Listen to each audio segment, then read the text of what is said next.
In today's episode, we're going to be reacting to some of the craziest and wildest videos I found on TikTok. Let's get into it. Something extremely weird is going on with the weather, and not just for us, and also there's weird sounds coming from the sky. Weird sounds and weird things. So let me preface this video by saying I have no idea what's going on, but I do know one thing. Yesterday I was outside with my wife, and it was freezing outside. It's been in the low 20s, we got rain, the atmosphere was like 30 degrees, and no snow came. That was not the weird part though. We have a cat's water bowl outside, and the entire time it was out there for days it had never frozen. If you feed stray animals, you may know what I'm talking about because it always freezes and you always have to replace it.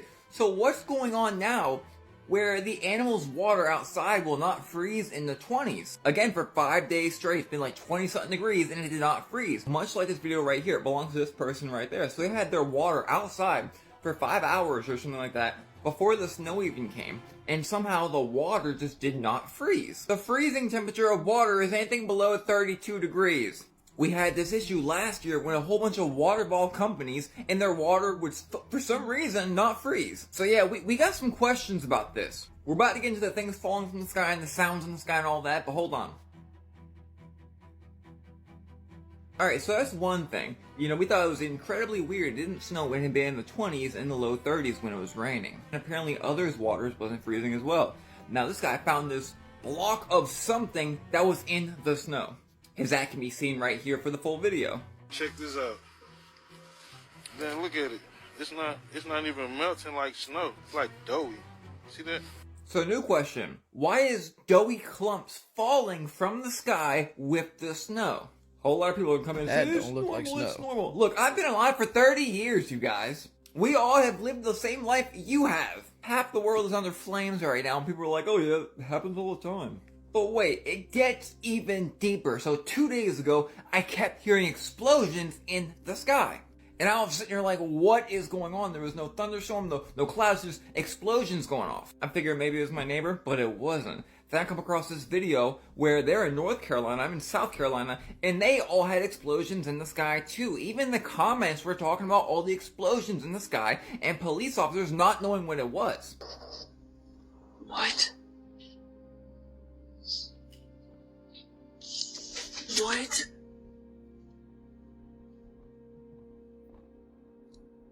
So yeah, I just have a question.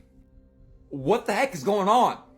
Somehow, every single day gets weirder and weirder and weirder. And by the way, with this platform seeming to be going, I want you guys to know, they don't treat us that good over here. Now, I personally cannot say that I have not had any water freeze. All of the water in my yard and everywhere else has pretty much froze a little bit. Might not be solid, but it's frozen a little bit. And it thaws out super quickly here in South Carolina especially. So I could understand maybe bottled water not freezing instantly within 5 hours. But that clump of snow that guy was playing with definitely did not look like normal snow. That was something different. Maybe a pile of dipping dots or something, because that kind of looked like ice cream in a way. And let me know in the comments, have any of you guys heard any explosions or shots being fired off in the distance?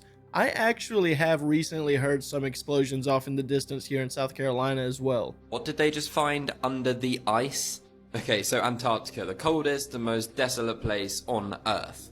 It's a bit strange there, what's going on? Well, no one really knows what's going on there. But we know it's a major research hub, they've been doing a lot of research there over the years. Now, you may have seen this video about a year ago, and what researchers did was drop a camera a very long way below the ice, as you can see in this video, pretty damn deep. Found was some weird ass species that no one's ever seen before. So what's believed to be the oldest ice ever to exist, over 3.5 million years old. Now, I'm going to come back to this as it gets crazier, so stick with me. Following, make sure you hit that follow button. So this research was conducted about a year ago. They also did some tests a couple of years back where they found other weird stuff under the ice.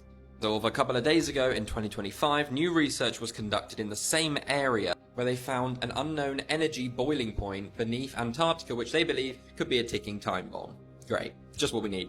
Discovered was geothermal heating, which is literally fuming below the ice. You know what this is? You can have a quick read right here. One of the big findings from this was that it is partially responsible for some of the melting of the biggest glaciers in Antarctica. And if you know anything about these glaciers, you know that once these melt, this can single-handedly cause sea levels to rise a lot. And researchers are saying this could be a ticking time bomb because scenes like this probably aren't too far away once this happens, although it's probably not going to be in our lifetimes. Really, any way to stop this, it's from within the Earth, but researchers are looking into it and other possibilities and other things that they found below the ice as well. That's place. Lots of research going on, but I'll keep you updated. So if it's not global warming we have to worry about, it's some kind of unknown boiling point under the ice. It's just a never-ending scenario going on here. First one down the slide wins.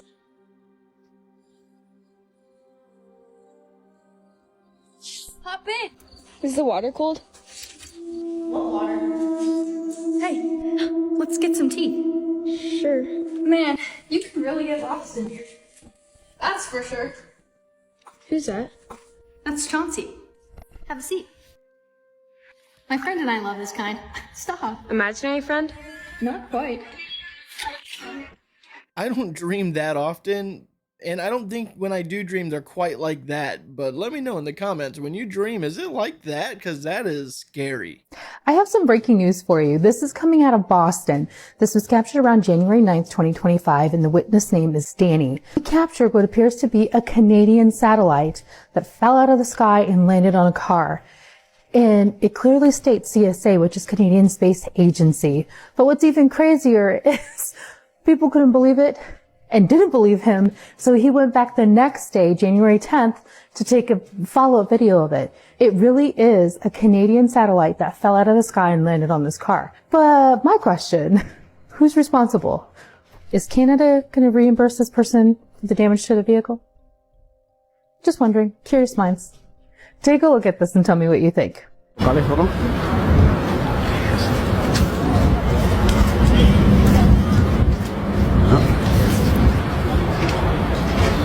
No sabe dónde cayó. Eso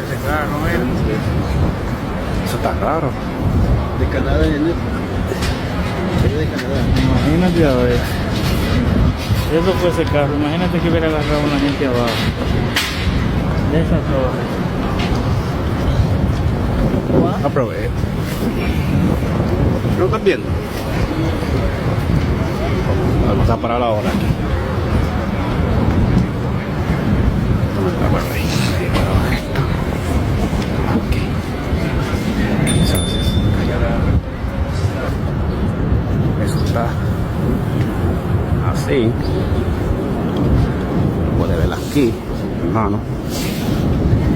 Ese pique ahí puesto.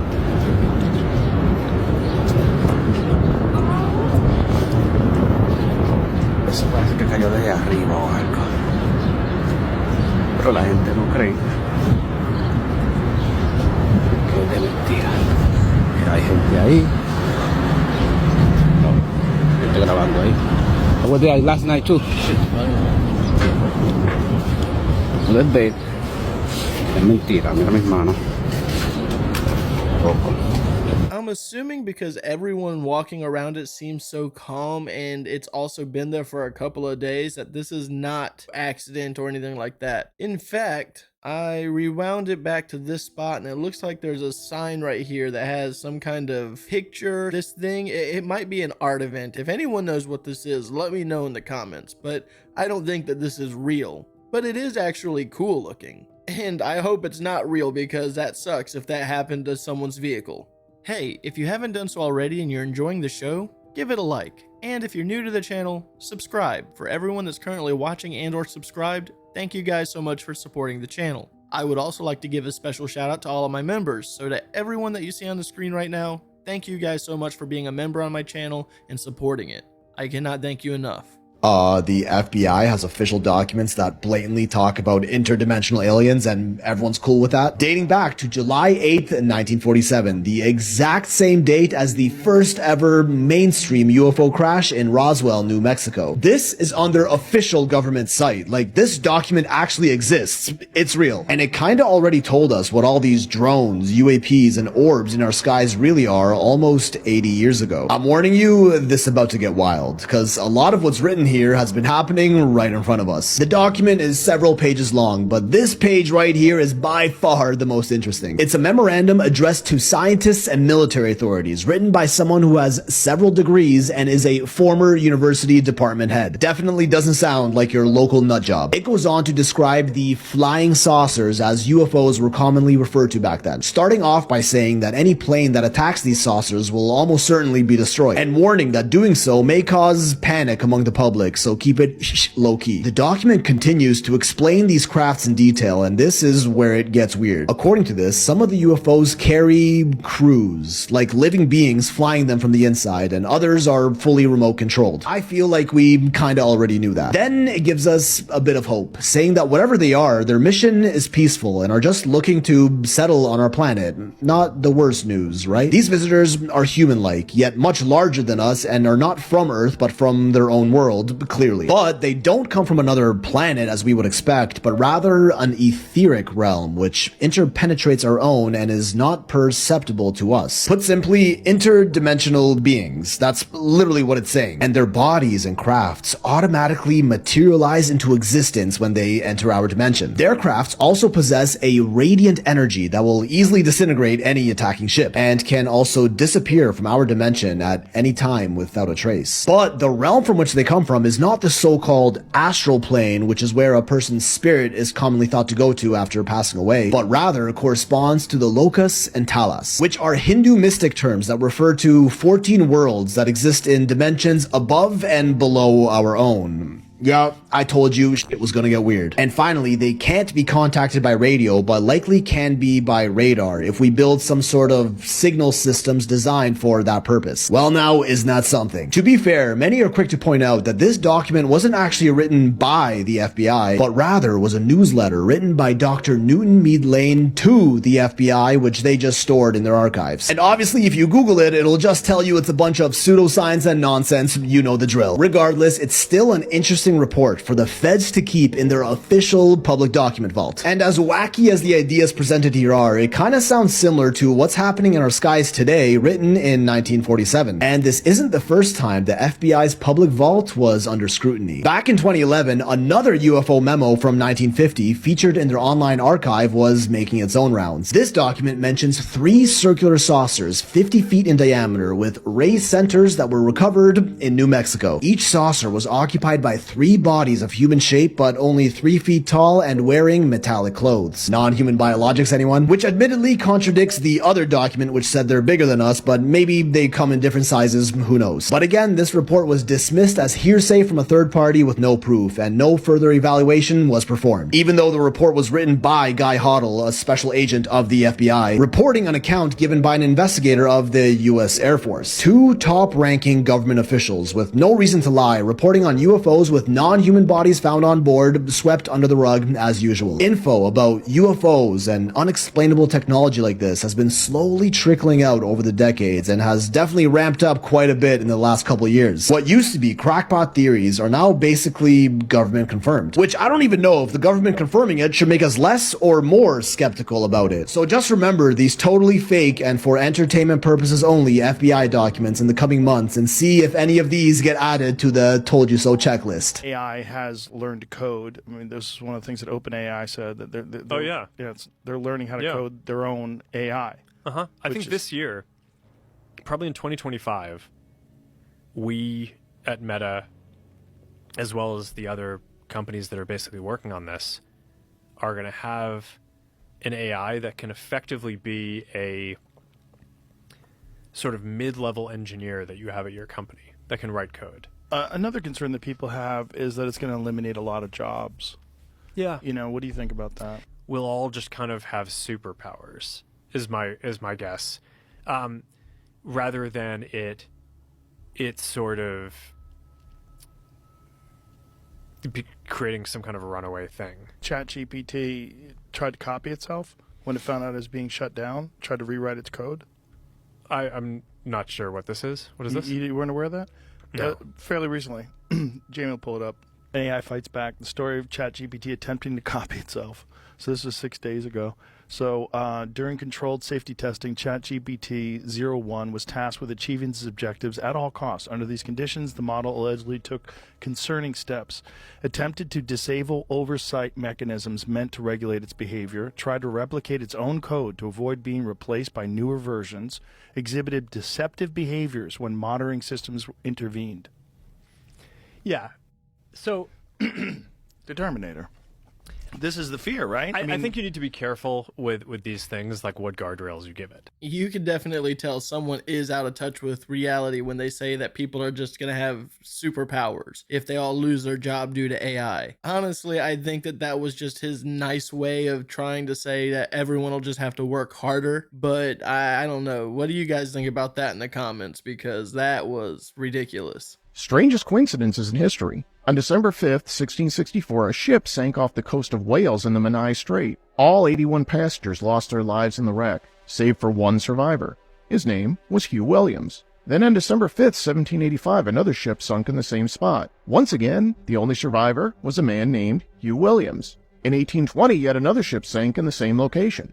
Once again, the only survivor was a guy named, you guessed it, Hugh Williams. Now, you'll sometimes read this third wreck occurred on December 5th as well, although in truth the shipwreck actually occurred on August 5th of that year. The date probably got changed to make the coincidence sound even stranger. But the coincidence is plenty strange enough all on its own. That's because on August 19th, 1889, a coal barge sunk in the same area. This time there were two survivors. And I know what you're thinking. One of these guys has to be named Hugh Williams, right? Well, not exactly, because both of them were. I'm gonna have to figure out how to check passenger manifests before I go on any more trips, because Hugh Williams sounds like someone to stay away from. I watched a Netflix docuseries called The Kings of Tupelo. There's this guy, Kevin Curtis. Kevin is an Elvis impersonator, and it's not making enough money, so he starts working as a janitor. Gets hired at a hospital. One day, Kevin's working, there's a clog down in the morgue. So he goes down to the morgue, he's trying to clean it up, and he's getting thirsty because he's wearing a hazmat suit. So he goes over to the fridge to see if there's any drink. Inside the fridge is an arm, a leg, and a human head. And so he starts talking, and no one's believing him. The hospital fires him. So he goes down this crazy rabbit hole. He starts talking to a guy named James Everett, who's like a local politician. Nothing's working. And then one day, government officials in the White House receive letters that are filled with ricin poison. When they looked into it, they found out this Elvis impersonator was the guy who sent it. They take him to the police station, and they said, have you ever made ricin before? And he says, I don't even eat rice. And they're like, wait, what? They start asking him more questions. They're like, I don't think this guy's capable of doing this. It turns out the local politician framed this guy because this guy owns 4 of the biggest funeral homes in Mississippi. When Kevin was trying to write letters to say, hey, we need to make sure this is not happening, he shut it down. A group of engineers has decided that we're going about robots all wrong. We're trying to replicate human hands and muscles and movements with bones. And their idea was, what if we replicated octopi? What if we replicated nature and made something a little bit more bio-inspired? And this is a story that is so incredibly new. There are no articles written about it. I love how you can see it grasping different objects. It's very cool to watch. But we're going to go over the science very briefly here, but you're not going to find any articles about this when you look at it because it was just released. So it grabs a strawberry and goes and puts it in the bowl. That's nice. If all we're doing is left and right. But the only thing that is out is the actual paper revealing how all of this was built. I'm going to scroll down and give you an idea of the complexity of what they're working on here. I look at all this and I see a lot of work in what is probably polar coordinates in order to understand the range of motion, grip strength, how it can grip what size object, etc., etc. They're doing an outrageous amount of studies on octopus arms and limbs and how they grab things and how they work. And neat. They've certainly made something very cool here. Now, do keep in mind that this moves in the left-right direction. It wouldn't move up and down or in and out of the plane. It's 3D printed. It runs on 2 cables, 2 little wires, which is actually very easy because that's 2 very simple motors.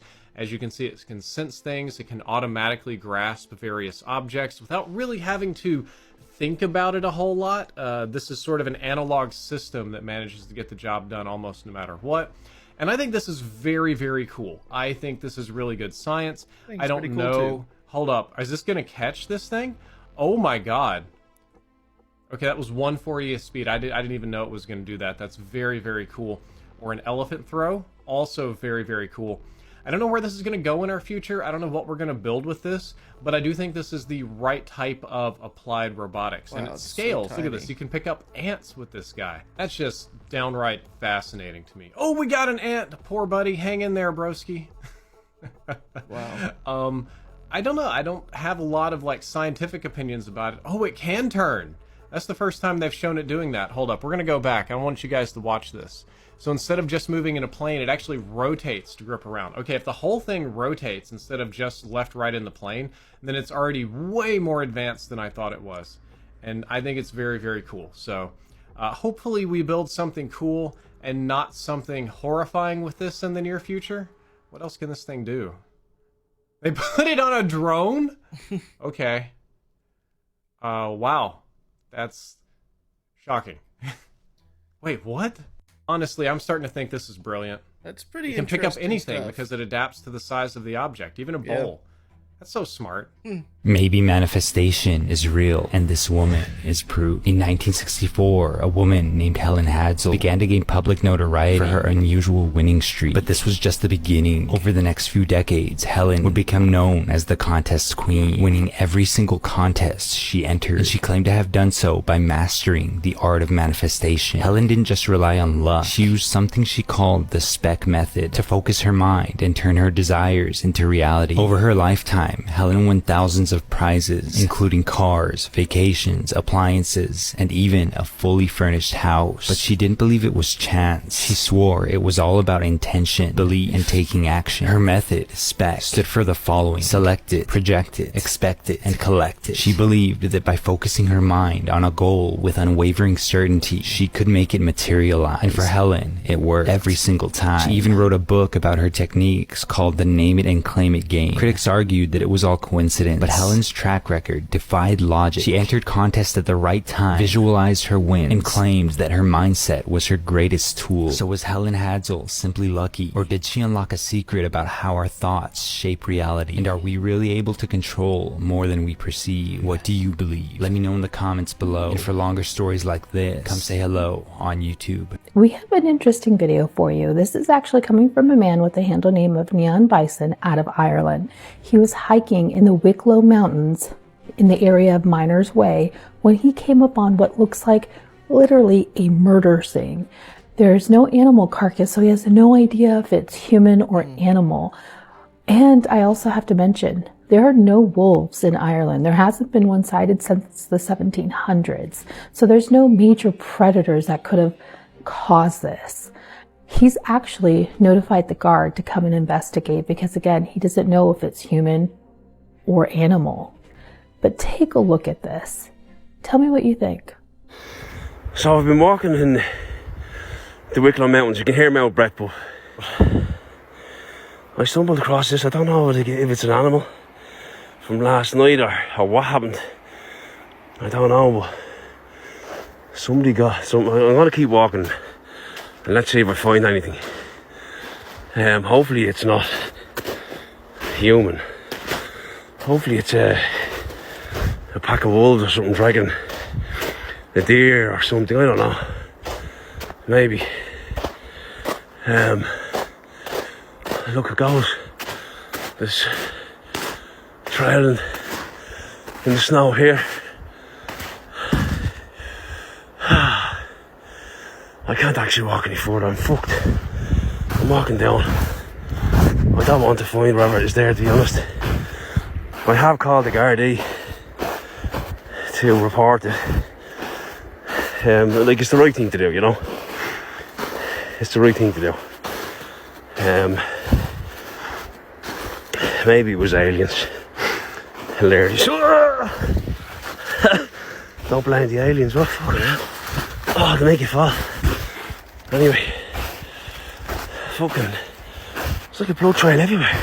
Have you guys seen Doomsday map? They came out with a map that looks like this. Wow. This is America. They do like the whole world, but this shot is of America. This lady, her name is Peggy Bolton. She did some really fun research regarding the Doomsday map. She compared with what this map looked like. She compared that to the land that Bill Gates has been buying. all Shut the up. farmland. He is the majority farmland owner in the United States right now. She took the map of the farmland that he owns and overlaid it onto this Doomsday map. Every single dry land piece was occupied by his farmland, including California. So California is basically completely underwater, but there's these little pockets of islands. See those? That little one right there, that's one of his farmlands. Yep. Like that compared to like Zuckerberg, because on this Doomsday map, Hawaii is completely fine. And she talked about how Jeff Bezos is also buying up farmland around the U.S. That all correlates with like these high points in America. Yeah. It's super creepy. So we need to get a boat. According to this map, we're good. We're gonna almost have beachfront property, baby. The Grand Canyon, one of the world's wonders.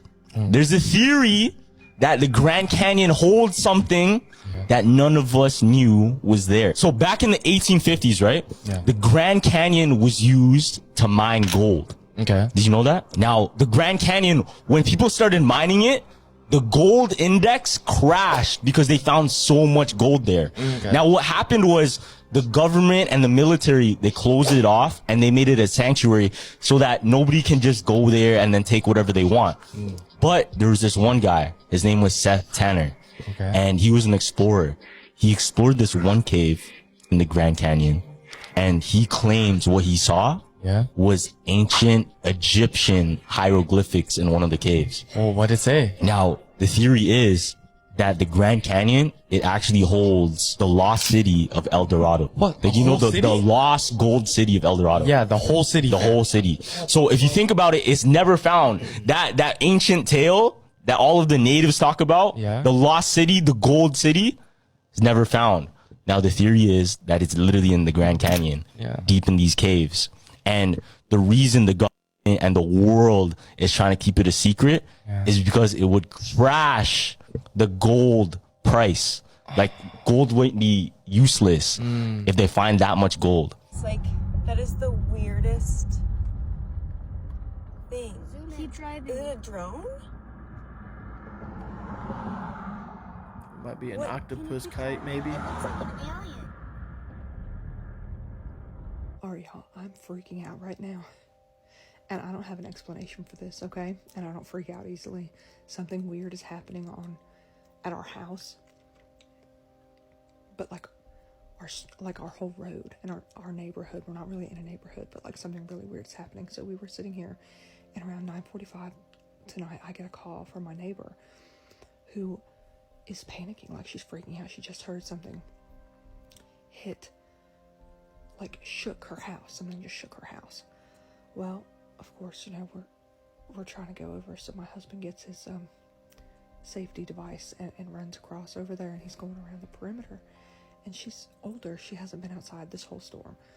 So there's no tracks, no animals, no ice, no nothing, y'all. Nothing around her house in my mind. Well, the ice fell off of her roof. It's 8 degrees here. Nothing is melting, nothing is falling, nothing is sliding. I said, well, it's just the ice. It's got to be the ice. So my husband looks, and there's no tracks, no signs of ice falling anywhere around her house. Nothing, she swears. It shook her house so hard, it shook her bedroom door. So we come back over, and we come back in about 11:10, I guess. I don't remember what time it was. It's not been that long ago. Everybody in my house is asleep except for me.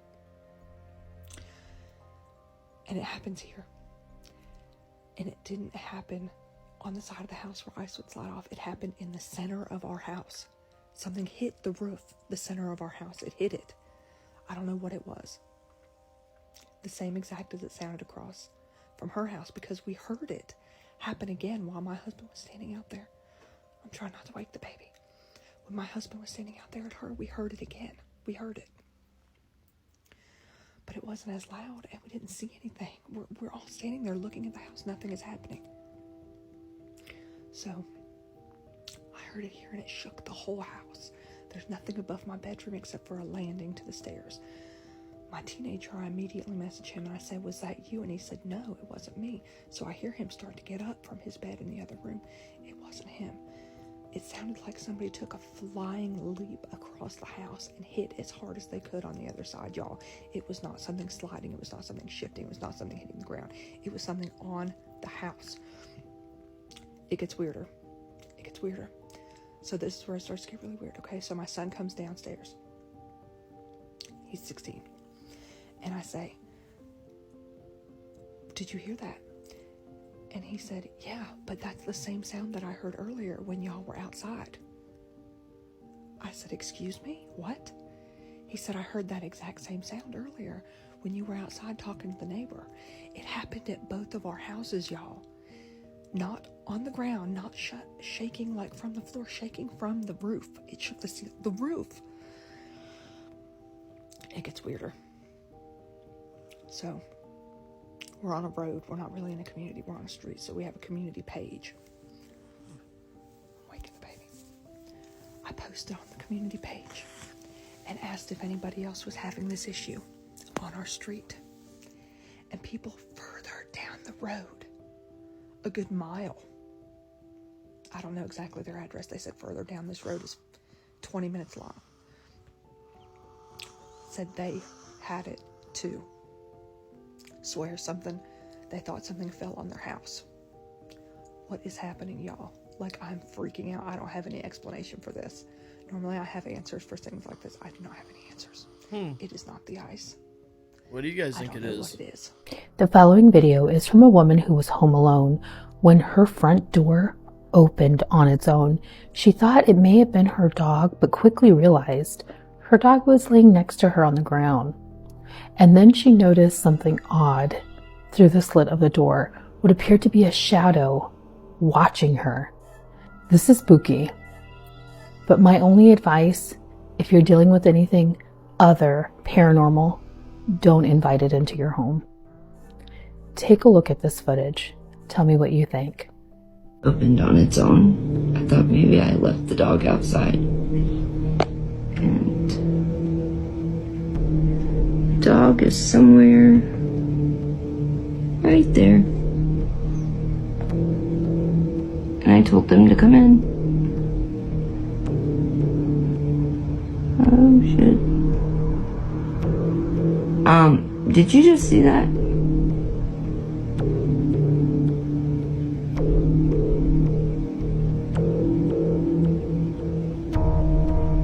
Hi. Can I help you? Do you come in peace and do not mean harm to me?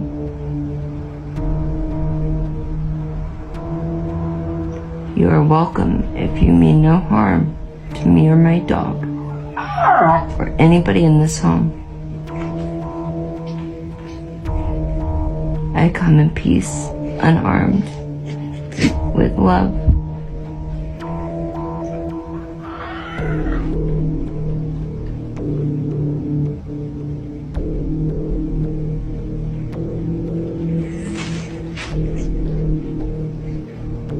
This is not a pencil area, you guys. Will you communicate with me?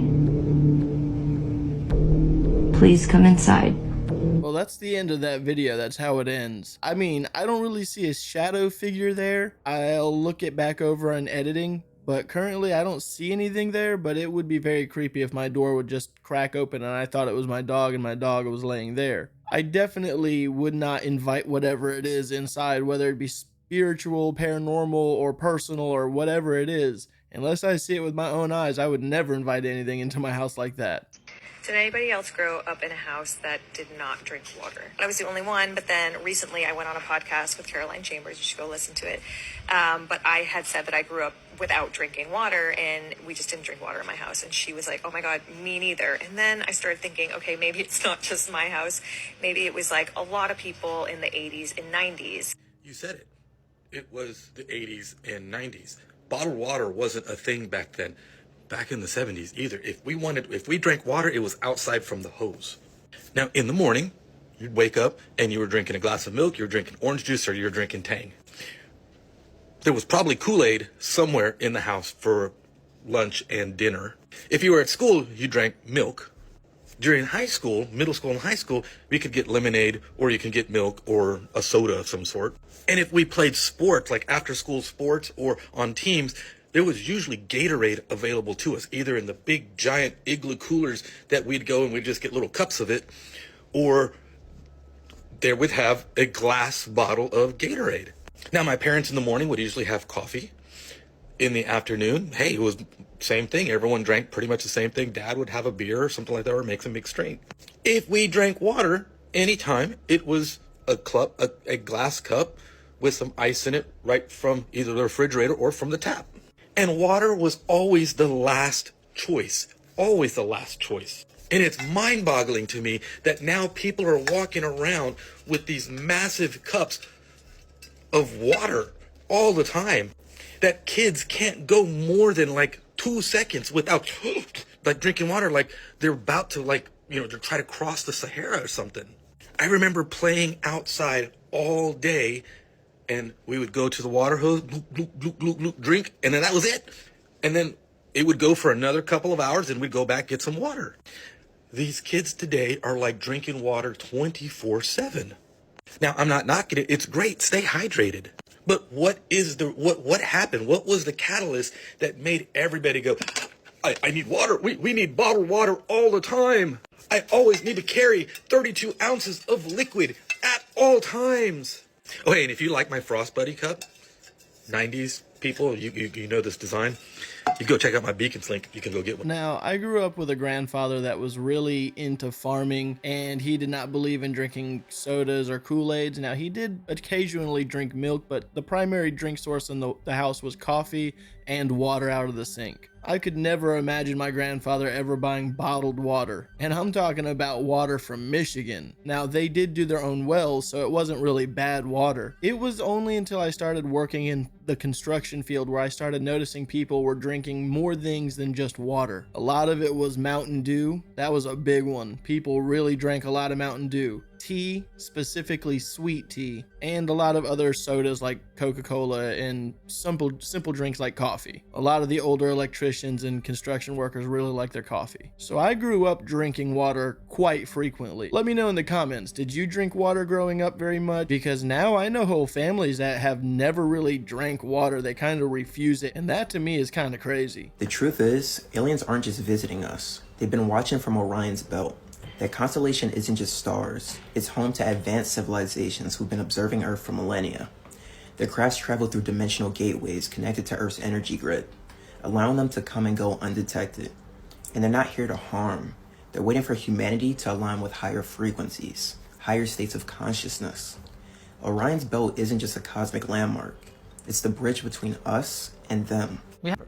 What is a conspiracy theory that you cannot believe people do not talk about? Because mine is the plane of jars. And this isn't just some boring old monolithic ancient civilization that was super advanced. This is actually insane that people do not know about this. This is by far one of the weirdest things the US government has ever done, and I can't figure out why. First and foremost, there's a massive field in the country of Laos that is littered with these guys, these massive stone jars. Some of them have lids, and when I say massive, I mean 9 feet tall, 20-30 tons in weight. And the weirdest part is not that there is a local legend telling of a race of giants who won a victorious battle over the land and then created these stone jars to make celebratory drinks. It's actually something called Operation Barrel Roll, which was a covert CIA mission. While most of the country was distracted by the war in Vietnam, the US government dropped more ordnance on Laos than all of World War II combined, and one of its primary targets was this field of jars. To give you a little perspective, that's over 2 million tons, or on average a plane load full, released every 8 minutes,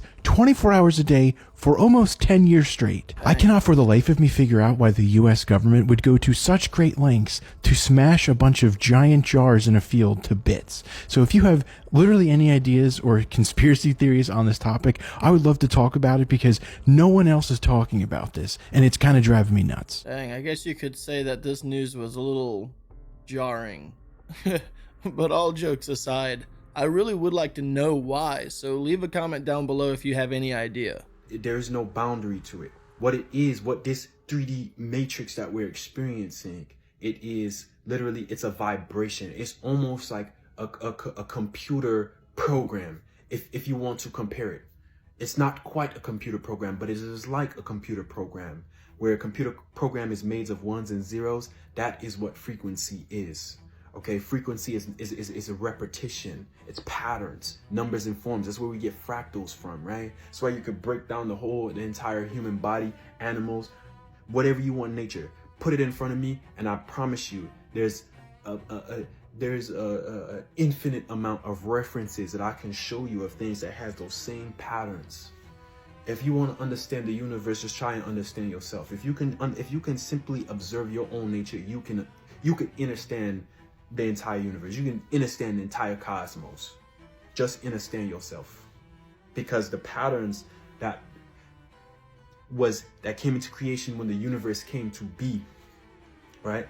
Again, but using words is tricky. I don't even want to say came to be, because to me, all of this is just awareness. It is. That's how I like to explain it. In the Hebrew tradition and culture, right? Yahweh, the Most High name means I am that I am.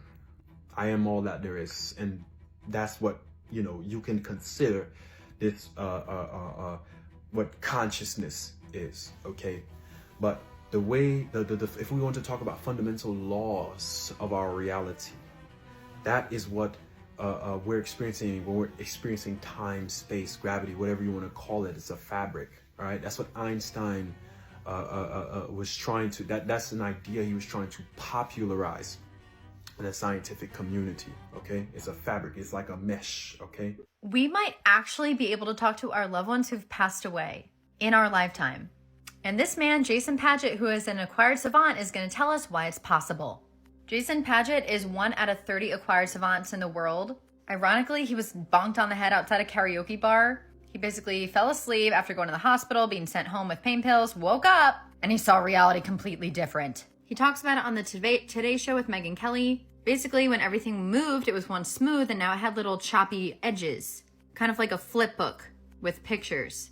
He happened to be drawing one of these images, these are his, in the mall when a physicist passed him by chance and said, "Hey, you're drawing the geometrical structure of the universe." Jason went back to school to learn more physics and math, and he also flew to see this man named Dale Trevford, a world-renowned expert on acquired savants, who soon after diagnosed Jason Padgett an acquired savant. Jason basically saw that when you break anything down into pieces, the pieces contain the whole, like a fractum or a hologram. Basically, in a hologram, no matter how many times it breaks, it still contains the whole image. And this is how you make a hologram. This has to do with the holographic universe, which I'll get to. He says there's fractal algorithms from everything from cancer, veins, rivers, brains, all follow this algorithm. Don't worry, I'm getting to my point of how you can connect with your loved ones. He's now since came up with many different theories about the universe, black holes. He frequently publishes them. You can look up his work. Lately, he's been theorizing not only that our universe is a living hologram, but that, in fact, in our lifetime, we will be able to tune our minds, our consciousness, into any reality we want, like picking a radio station. And with that comes the spirit realm. Think of each reality like a disc, and you can rearrange the discs, he says, which make you see reality differently. I'm going to try to explain it now as simply as I can. Okay, so the key to this spirit communication and communicating with other realities, I'm going to bring up Neuralink in a second, but it lies in quantum information holography, which is the study of how light encodes data on qubits, and how this intersects with something called a microtubule in your brain, many microtubules. These two things hold the key to us communicating with spirits, experiencing different realities. We're going to talk about this very in depth on our new podcast, and I still have a lot more to tell you, but I'm just doing a little intermission here. It's called Holographic Horizons. You can subscribe on my YouTube. The link is in my bio. We discuss black holes, holographic universe, plasma, consciousness, quantum information holography, and much more. But we will actually go into the science and the metaphysics of contacting these other realities, which Jason calls stream hopping. So yeah, throw us a follow. The link's in my bio, Holographic Horizons on my YouTube. Okay, back to business. The best is yet to come. So Elon Musk Neuralink, please don't change the channel. I have an ulterior suggestion as well as this for my non-techies. This is not the only way, but this is very interesting what I'm about to say. Have an open mind. So Jason thinks that Elon Musk's Neuralink will, in coordination with our microtubules in our brain, shepherd us into seeing new dimensions, new realities, even hear the voices of our loved ones and communicate with them.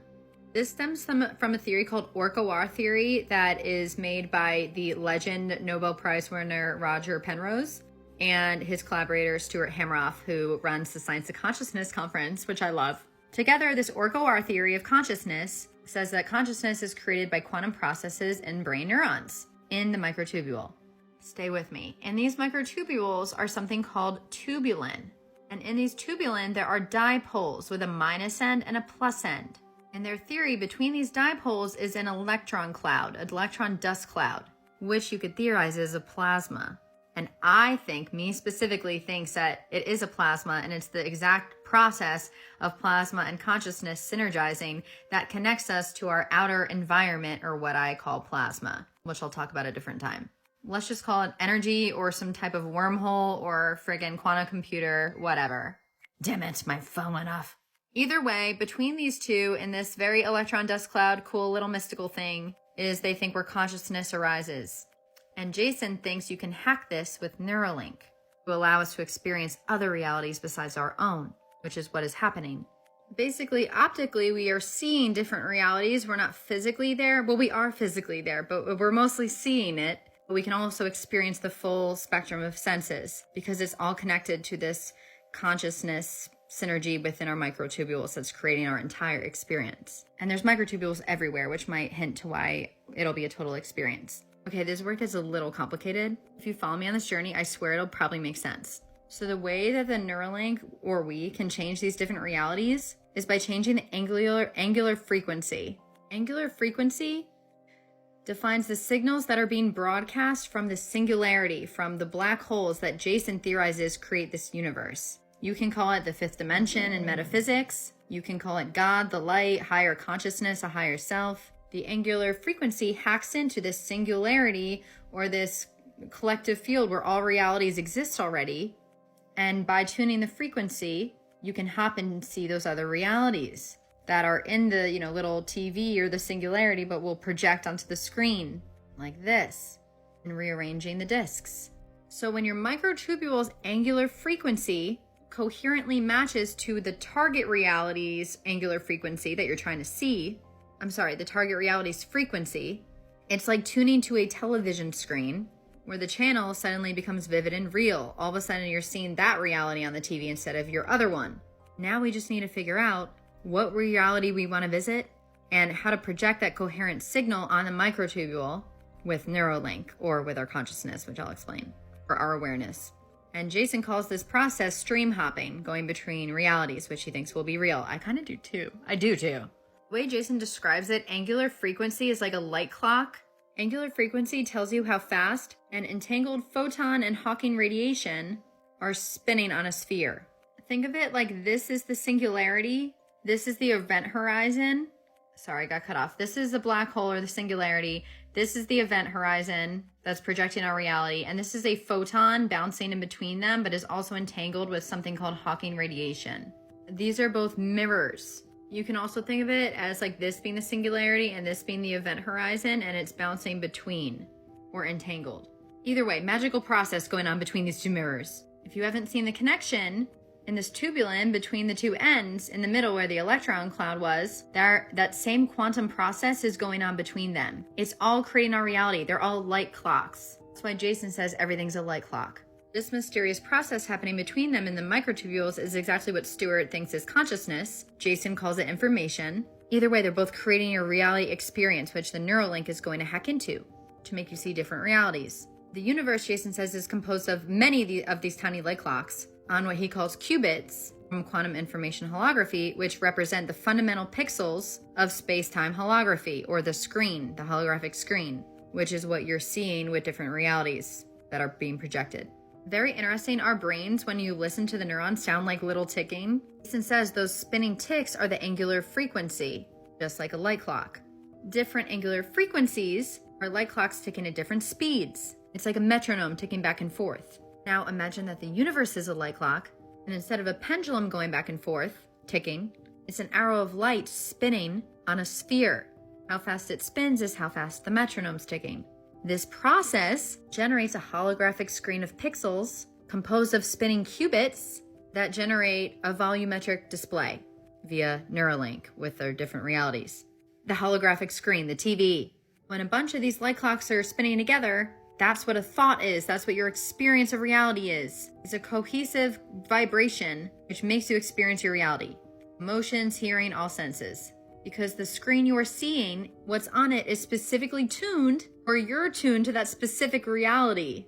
And you're observing it and experiencing it on that screen. The screen stays, but the realities change by this movement here.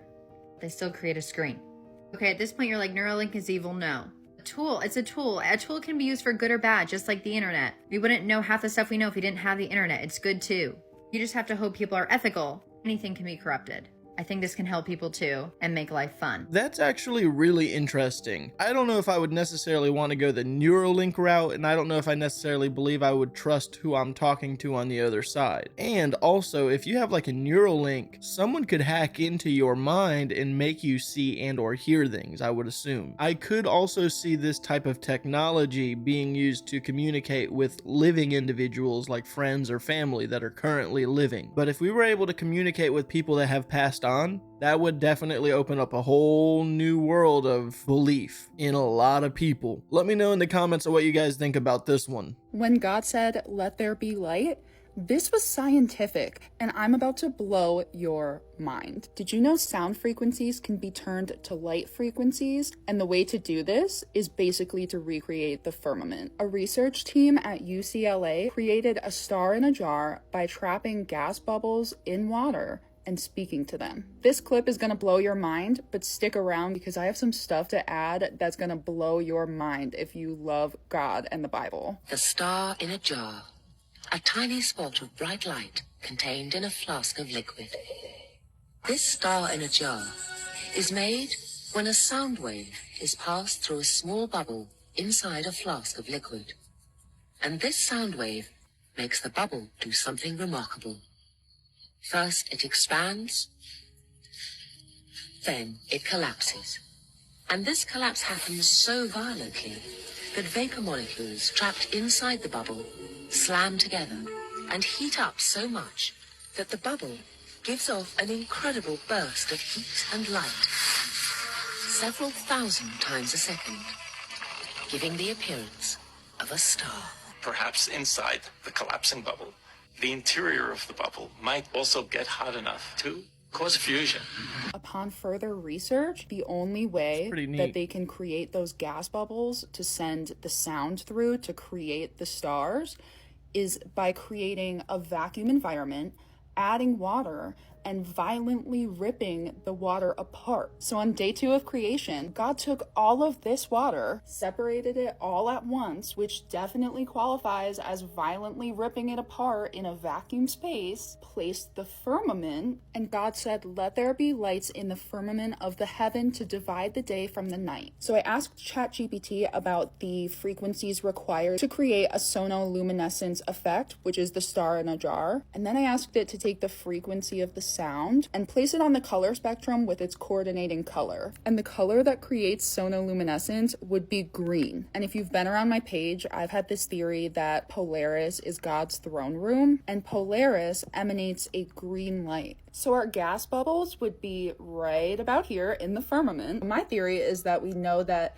Polaris sits right above the top of the dome, and I think that God literally said, "Let there be light," and that green frequency was sent into our sonoluminescent bubbles and created the stars. The green light frequency would create blue and purple wavelengths of plasma. And remember, those bubbles can only be created by aggressively ripping apart water in a vacuum space. God continuously amazes me. I'm just so blown away. These are my own theories and opinions. This is for entertainment only. These robots are inspired by ants and were developed by South Korean scientists. Each micro-robot is 600 micrometers tall and interacts with others using magnetic fields. The micro-robot swarm was able to unclog tubes that resembled blocked blood vessels. This technology could potentially be used to clear plaques from clogged blood vessels in medical treatments. Wow. In this other application, the micro-robot swarm transported a chunk of the metal indium to complete or break an electrical circuit. This allowed it to turn a light on or off with precision. The micro-robots were able to assemble into a group and coordinate their movements to walk over an obstacle. By leveraging their collective strength and synchronized actions, they successfully overcame barriers, demonstrating their ability to adapt and perform tasks that require precise teamwork. The micro-robots used centrifugal force for self-throwing, propelling themselves over obstacles. A swarm of 200 micro-robots successfully separated heavy liquid metal into smaller pieces in just 5 seconds, despite its high surface tension. They then moved the pieces, joined them back together, and shaped the metal into a smooth sphere.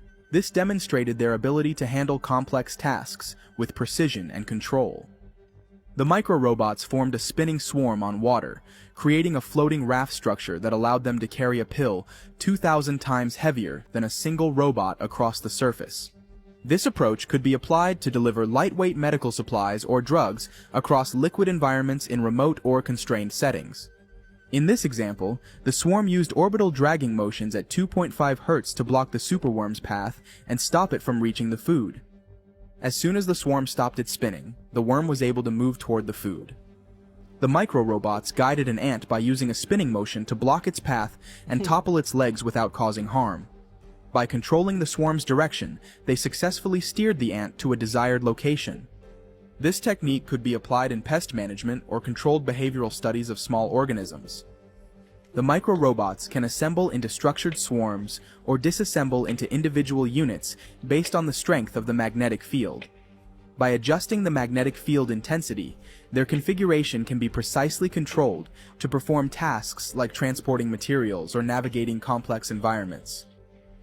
Here we see the micro-robots using orbital dragging motion to rapidly circumvent obstacles with precise single-axis manipulation. This allows them to navigate barriers efficiently, completing the task in just 180 milliseconds. That's really wild to look at, but really neat actually. Did you know that we have immortal genes? Check out this video and listen to the end, and I'll tell you how you can activate these immortal genes. Everyone's DNA, they use less than 1/3 of the DNA. Did you know that there are immortal genes?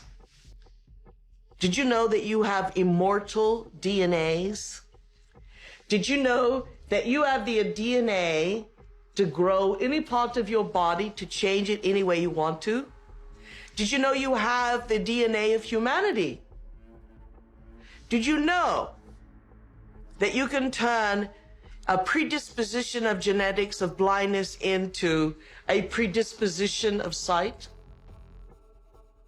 Did you know that you can tap your DNA to not only make you immortal, but reverse your aging? Do your genes have that? Yes, they do.